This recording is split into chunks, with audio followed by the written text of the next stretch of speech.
Hi అండి, నమస్తే. Welcome to my channel Gaana food court.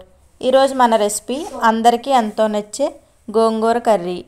నేనైతే ఇక్కడ ఒక కట్ట గోంగూరను తీసుకున్నానండి. మనం కాడలు మొత్తం తీసేసి ఇలా ఆకులు తీసుకొని బాగా క్లీన్ చేసి ఒక కడాయిలో వేసి దీనిలోనే ఒక 2 మీడియం సైజ్ ఉల్లిపాయలు, ఒక 4 పచ్చిమిర్చి కట్ చేసి వేసుకోవాలి.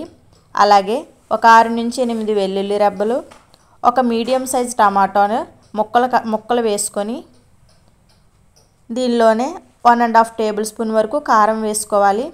కొద్దిగా కారం ఎక్కువ కావాలనుకున్న వాళ్ళు ఇంకొద్దిగా చూసుకొని యాడ్ చేసుకోండి.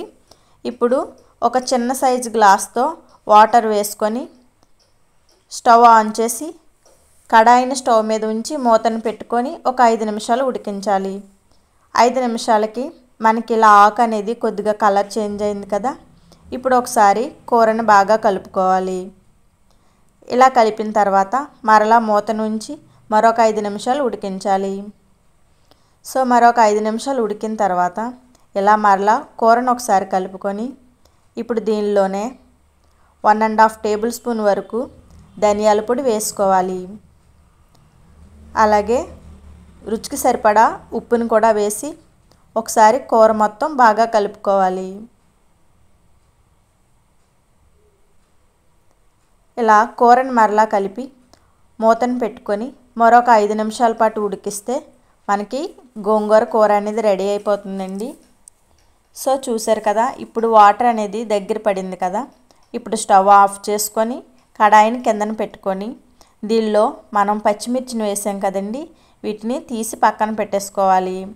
ఇప్పుడు నేనైతే చూడండి అల్లం వెల్లుల్లి పేస్టు దంచే కలంలోని రాయిని తీసుకొని ఇలా గోంగూర మొత్తాన్ని ఒకసారి మెదిపి తీసుకున్నాను.